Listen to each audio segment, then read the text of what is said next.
There we go. All right. Hi, Chris. How are you doing? Yeah, very well, Ben. How are you? Yeah, all good. Welcome onto the Row podcast. So you're the Brooks rowing coach, the Brooks women's head coach now. Is that right? Correct. Yeah, I've just taken over the reins from Hugo Gulliver, who has taken sort of a little bit of a step back, but I'm leading the charge with the women now. Yeah, so sort of since the new year, start of the new year, I've been taking it on. Yeah. Awesome. And so would that have been your first time coaching weor a couple of weeks ago, or last week was it? Yeah, it was. Well, so first time sort of running the show sort of properly, which was a pretty major day out for our women's eights. We had five eights women's head, which was pretty cool. And sort of a baptism of fire as such, as I think you could say. Like we haven't done too much. Well, no one's done that much racing this season really. So we were pretty lucky to get out there. Obviously, lucky to do a bit of the stuff for the fixtures as well, which is always good preparation for it. But yeah, so just sort of feet up a little bit, sort of post WeHaul now, and then before you know it, we'll be kicking off again in the spring. Yeah. So regatta season coming up. What sort of races are you looking forward to there? Gosh, well, we're very lucky that we've got a lot of racing. We are going away abroad. We're going to race in Ghent, which is sort of like you know what it's like. It's Yeah. the classic one that Brooks always go to. Hopefully, there's going to be a few extra British crews and maybe some Dutch crews to race there. We had the infamous five Brooks men's eights in the final last year of the men's final, which was quite cool to watch, but it was also like a bit of a shame really in some senses. But so we're looking forward to Ghent. We're also going away to the Hollenbecker, which is the same weekend as Met. So not going to be going to Dorney with the women this year, but quite nice to take the whole group. So we're taking the whole team out there, which is going to be pretty cool. Mhm. And obviously there's Henley Women's and Henley Royal Regatta, which is always like the pinnacle of the season for us. But yeah, I'm just looking forward to actually going and doing some rowing, to be honest. Like barely felt like we've got started yet really this season because it's just been so wet and horrible. So thankfully the sun's coming out a little bit more. So yeah. So outside of Henley, the sort of only real regatta you're doing in the UK is going to be Bucks, I guess. Yeah, so we got Bucks obviously. What's that? It's like the end of April, start of May. So that's always quite a big one. Obviously, the women have sort of typically focused on the eights and don't really do too much of the fours. We're sort of up in the air really with what we want to do with that. But yeah, Bucks is always a good fun, good weekend, sort of an opportunity to sort of make a name for yourself a little bit as a student at Brooks. So yeah, good fun. Yeah, always good fun. And if we could sort of just wheel back a little bit. So you've had a bit of a journey through Brooks. You sort of rode at Brooks when you were there at uni, and then you moved into sort of the assistant role and now head women's coach. And there was some. Were you at Bedford in between there, or? Yeah, so that was your first year, I think, at Brooks. I was at Bedford, so COVID year. I did sort of 6 months of graduate teaching, uh, PET, like bog standard stuff, like boarding school vibes, which was pretty horrible in some senses, especially when COVID came around. But enjoyed like doing some coaching with some J14, smashing about and just like being annoying. Yeah. Sort of definitely like a good sort of, I did a bit of coaching at Jesus College when I was at Brooks myself. So sort of did like 2 or 3 years of coaching on the ISIS, sort of 6 months coaching at a school, and then Belhash called me up and asked me if I wanted a job. So took that, and COVID sort of dragged its heels for a little bit as well. So I was around in the sort of Olympic year that wasn't sort of thing in 2021. So that was the first year that I was assistant, and then I've been here. Well, this is my fourth year here now, which is pretty cool. I mean, I rode at Brooks for 5 years, so I'm nearly up to even Stevens as such. But yeah, I did quite a bit of rowing. Wasn't very good, but throwing myself out the coaching now. And where do you sort of see yourself in the future of coaching? Do you want to sort of stick around at Brooks forever, or you think you'd like to go and start up a program somewhere else? I guess. Well, You good know. question. It depends if Henry's listening or not. um, I think no, I do see myself in coaching. I really enjoy it. I think it sounds a bit cliche, but like giving back a bit, but it's not really about that. I'm um I'm a massively competitive person. I'm well up for not a scrap, but like pushing the standards on, and being a bit of a leader in that sense, and actually sort of found my feet a little bit on the women's side of things now, a bit sort of with the coaching and with like trying to get a bit of a group going now, properly at Brookes. Hugo and coaches before have done a great job of being around for a few years at a time, but I'm quite keen to sort of stick around for the time being, certainly for the next sort of foreseeable bit, and see what we can build at Brookes. So that's the plan, at least. Nice. And sort of, what's that sort of transition from? Is there any sort of transition between men's rowing and women's rowing, do you think? Definitely. Obviously, there's the stating the obvious bits, but I think it's obviously like, I mean, my role, as you know, Ben, like when I was with the men, was obviously as the assistant coach. So I was sort of the middle ground a little bit between the men and the women. I was, it's not like I've sort of stepped onto the women's side and never worked with women before. Like I was doing quite a bit with the women last year with Hugo. Obviously sort of also helping Henry out. So pretty busy role in some senses. And again, sort of being the middleman is like, putting out fires a little bit sometimes and keeping people happy. Whereas now it's obviously stepping up to being sort of the top guy, and it's sort of obviously trying to lead by example, trying to set the standards as high as I can in terms of just what I'm doing on a daily basis. And if I can expect, or set my expectations out to be really clear, then hopefully it's really obvious for what the girls need to do every time they come training. But again, like obviously the feedback is different post training, during training. The sort of relationship you have with them is slightly different. Obviously, as we all know, if you rode at Brookes, with the men's side of things, it's definitely a little bit more savage, I would guess, is probably a good way of describing it. It's pretty hard going. Not saying that it's not hard going for the women, but I think, in terms of how Hugo dealt with it, how I've started to try and deal with it as well, is actually like try and do it with a bit more of a smile on my face, and actually be sort of quite approachable, quite sort of not like holistic, but sort of certainly just sort of open to almost like suggestions from them, from the girls, and actually sort of, we're all trying to win some stuff, we're all trying to have a good time, and actually sort of listening to the athletes and working with them to get the most out of every time we come training is sort of quite important to me. So that's certainly sort of how it's been so far, and I think we're just sort of really getting going. I think it's obviously, it's a massive year for the Brookes women, but and Brookes as a whole, but it's a little bit of a learner on the job process at the moment. But I've got a load of support. Obviously Henry's a massive help. That's sort of stating the obvious again, but obviously Spratley has been there and done it for years now, and Hugo's still around as well, so certainly getting a lot of guidance from him. So it's not like I'm shooting shots in the dark or anything like that. But yeah, I hope that answers that question. Yeah, I think so.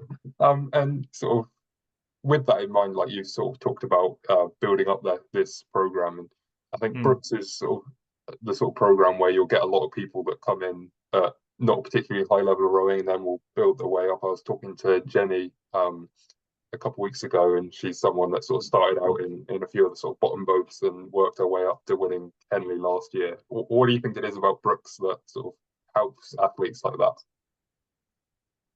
Great question. I think what is it about Brookes? I think to be honest, it's a bit. I think the coaching is pretty fundamental to it, and it's not like just the coaching of the actual rowing. I think it's, again, sort of what I was alluding to in terms of the way the atmosphere, the environment is set up to basically you're sort of taught how to work hard first.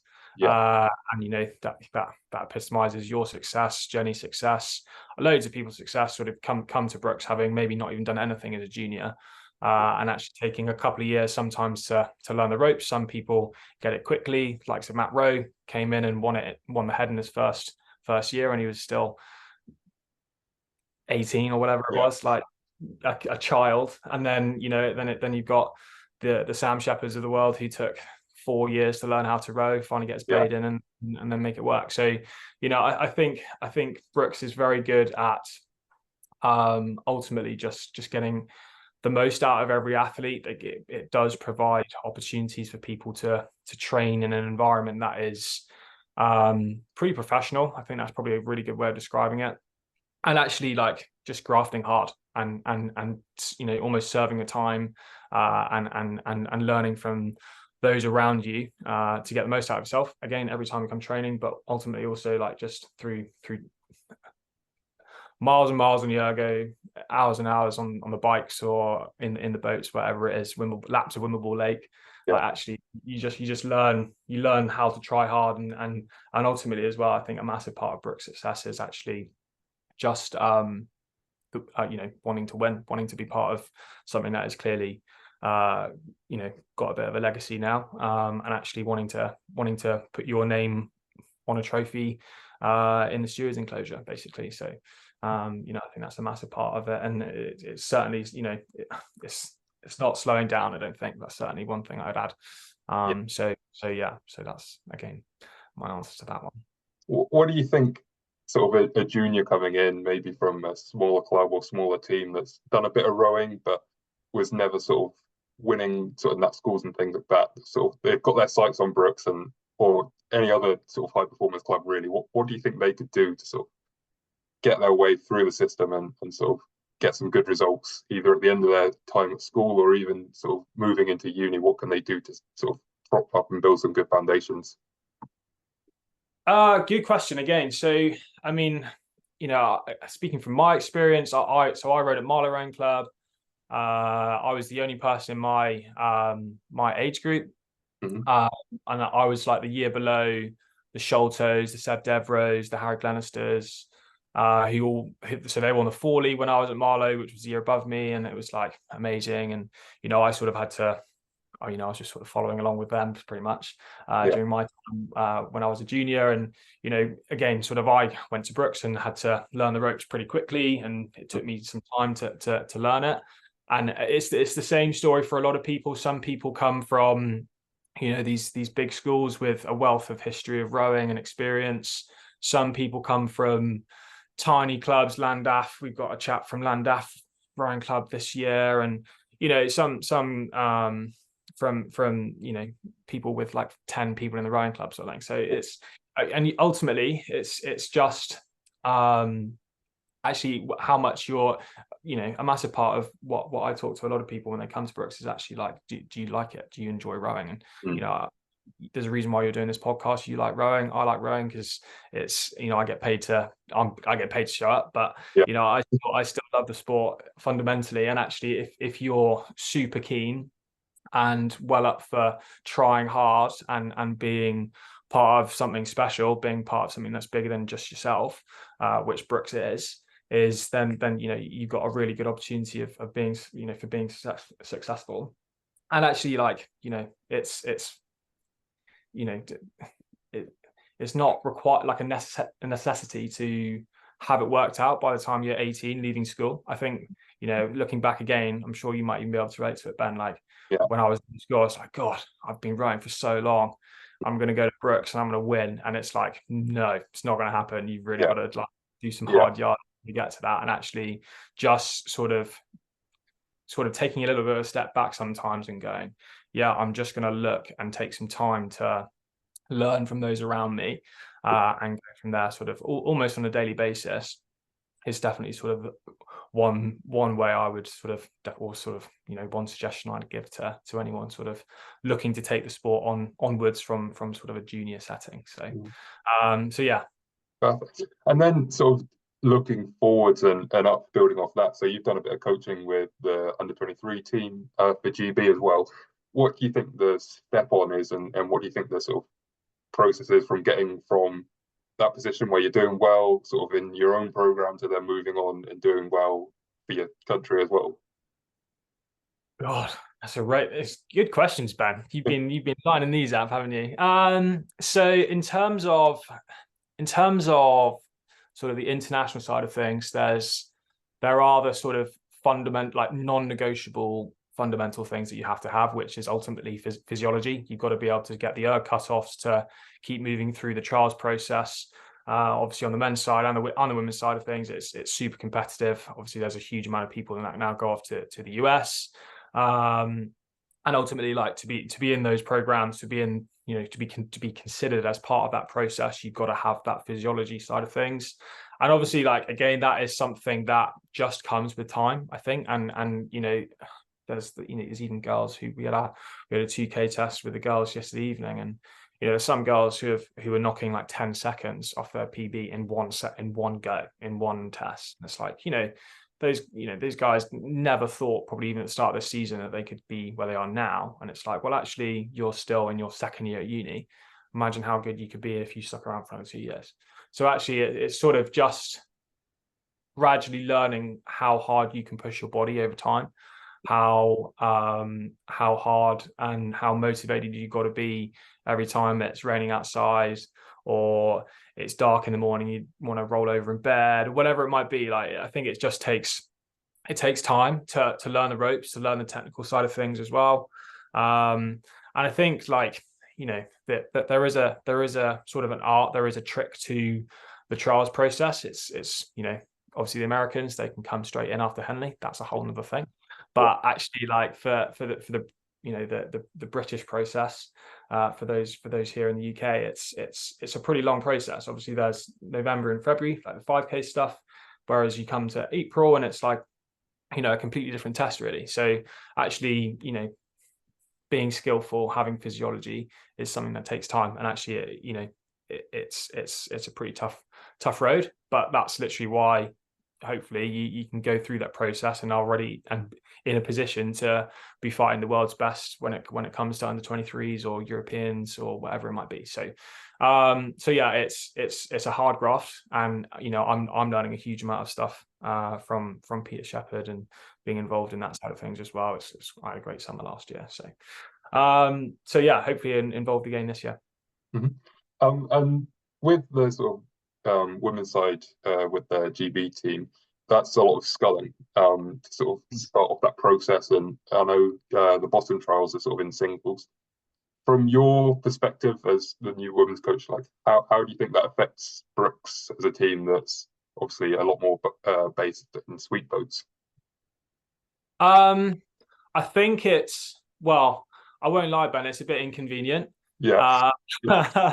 I think, although I do think it is, if you like just look at the reason why they're doing it, I think it actually is a really good idea. Yeah. I don't think it's necessarily, some people in sculling might be quite bad at it and actually be, a bit of a gun in a sweet boat. But then again, you can say that about, someone might not be able to row a pair very well, but as soon as they get an 8, they're an absolute gun. So it's like, that's the sort of flaw in the small boat process. But again, it is important to be able to have that skill, to be able to get your physiology down in a small boat is a massive skill to have.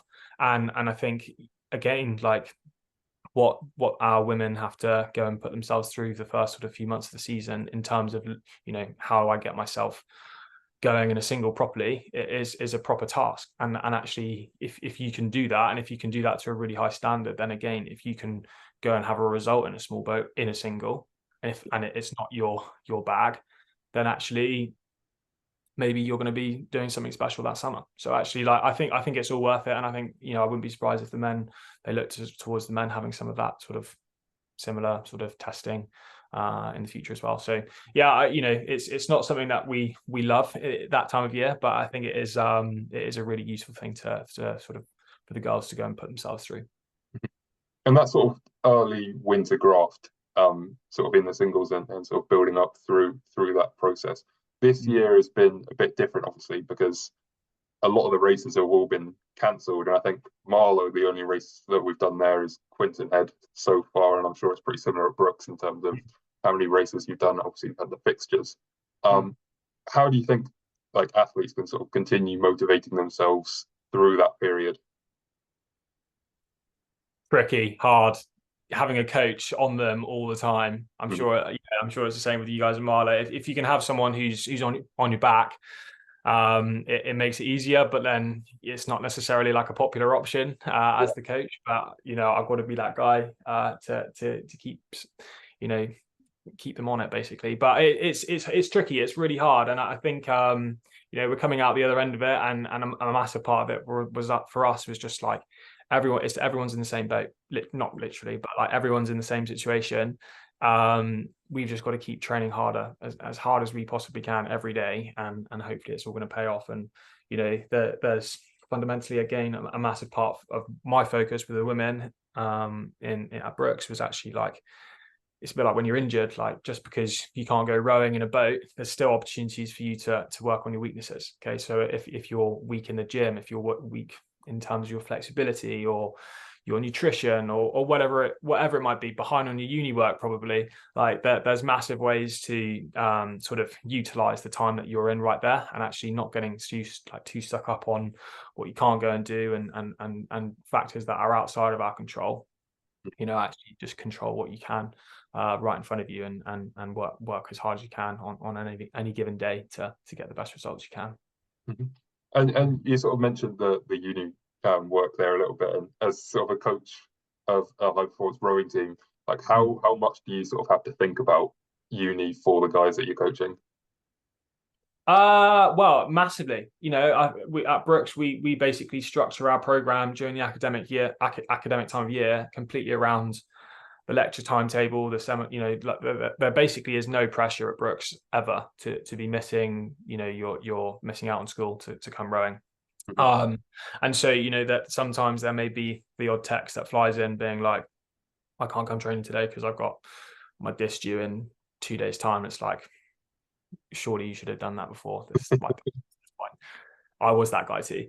But like, it's inevitable. Like, there's also like certain times of the year, as you know, certain times of the year that are sort of particularly more stressful, around Bucks time of year, around Ghent, that sort of early spring season is exam season for us. So it's just like sort of part of the process. And again, we don't do too much training sort of in the mornings before school. A lot of our training is sort of based in the evening, sort of after university hours are over. And again, just sort of if you can come to the gym and park everything at the door and come in and work hard in the gym, then again, it's a good way of getting the most out of yourself. So it's just a part of it, and it's part of being sort of in a university system. So I'm sure it's the same for everyone. Yeah, of course. And I've sort of spoken to a few guys from different unis and things like that, and I think there's different sort of ways of balancing it. So some teams sort of they train sort of twice a day, and they'll do like a short erg in the morning, short erg in the afternoon, and they take everything a little bit lighter. Whereas at Brookes, we sort of tended to do sort of one good chunk of training in the evenings. What do you think is the sort of thoughts behind that, and which I guess do you prefer?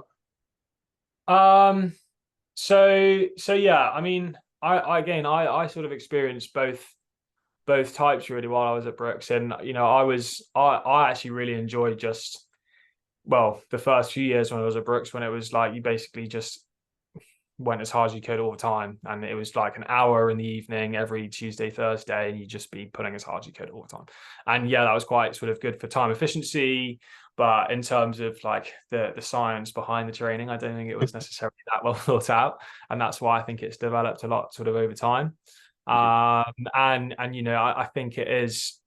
I think there is a massive part of what we're sort of developing at Brookes is actually sort of actually like sort of pacing your effort in training, not going 100% all the time, and actually sort of putting a training hat on and actually being like, yeah, I'm pretty tired. I was up late doing uni work last night, or I was up early coaching on the ISIS this morning.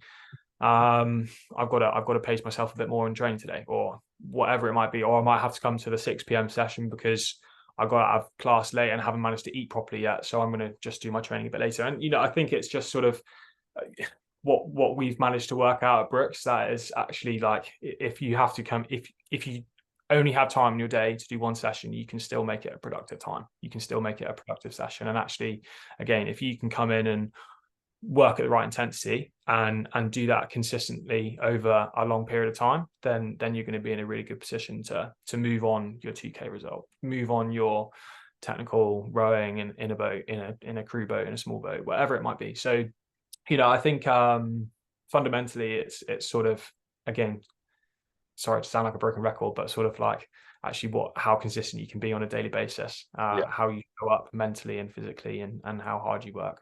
Mm-hmm.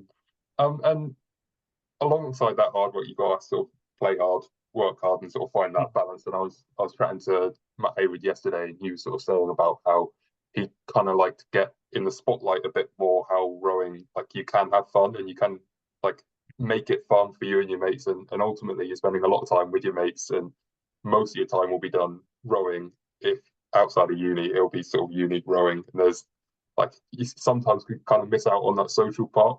Like, how do you think we can have more fun in rowing? Don't. How can we have more fun in rowing? Really good question. I think this winter's been particularly hard again because we haven't been able to go and do that much rowing. And I think actually for me, when I was doing it, when I'm coaching now, like actually watching 100 minutes on the bike can be pretty sort of depressing, I won't lie.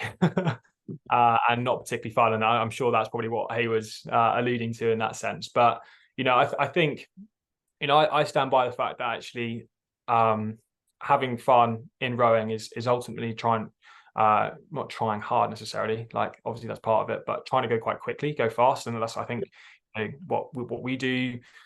Some of my fondest memories at Brookes was actually rowing, like not actually just having a bit of a laugh with my mates outside of rowing, but actually like going really quickly in a crew boat, and working out how to do that, but also the elements of the battle paddling sessions when you bonked like halfway through the session, but you're still screaming and shouting at the other crew, and actually like doing that side by side racing. There's some of the racing at Henley is obviously amazing, the match racing, but some of the best racing you see is actually down at the Wallingford stretch when we're all in the thick of it, down by the Beatland Wedge, getting stuck into each other. So actually, like, I think a massive part of what we do and how we have so much fun is actually just trying really hard and getting a bit angry at each other sometimes, and sort of having to teach the girls a little bit of that, but actually they're well up for it. And actually, like there are other ways of having fun. I think in the gym it's tricky, but a massive part of what we try and do, especially on the women's side of things at the moment, is actually sort of bringing that energy, those vibes in the weights room, actually just sort of trying to make every session sort of hard, but also like sort of worth the time. So actually, if it's shortening it a little bit, but making it really intense, but not like HIIT style training, but sort of just like really intense short bursts of exercise, and then not having any phones in the gym, like actually just being focused, being in a group, sort of being in the environment, and sort of being present is sort of quite a good way of having fun, I would say. Yeah, definitely. And I remember something we used to do was Meze Mondays, where I don't know, we used to, everyone like get a bag of Haribos or a bag of sweets and chuck them down in the middle of the gym on Mondays and chuck in. But the sort of reason I asked that was sort of one of the things I'm looking into with the podcast is basically how can we make rowing like a bit more exciting and interesting for like outsiders, and maybe bring more people into this sport that like I love and you love, and basically make it more appealing. So what do you think it is that we could do to make rowing more appealing and potentially bring more people in, or if not bring more people into the sport, get more people involved and watching? Well, I think that's the question that the people who are paid the big bucks at the IOC and British Rowing and they're trying to figure that out. And I think it's really tricky, and I think it's a pretty major issue, because that it's the writing's on the wall really for rowing in the Olympics after LA and all that sort of thing. Like, it's pretty concerning. And I've got my own opinions, and it's I'm not going to solve it myself necessarily, but I think so if you looked at something like cricket used to be like this it used to be longer than that, but 5-day test match, pretty much one format, really boring. Used to go there and like fall asleep watching it. Whereas, like 20 years ago, some rich bloke was like, we should throw loads of money at this. And obviously that makes like a lot of sense. And, shortening the format and making it a little bit more like, under lights and DJ playing and, big scoreboards and that sort of thing. And, fundamentally, I think, yes, that's going to mean someone's going to have to throw their money at rowing. But let's be honest, there's a load of people in rowing who probably have the money to throw it at, into something. And actually like creating some sort of, I think the match style racing is really fun. And that's why, I think Henley is a level above pretty much what anything. And I think everyone would agree with that in rowing.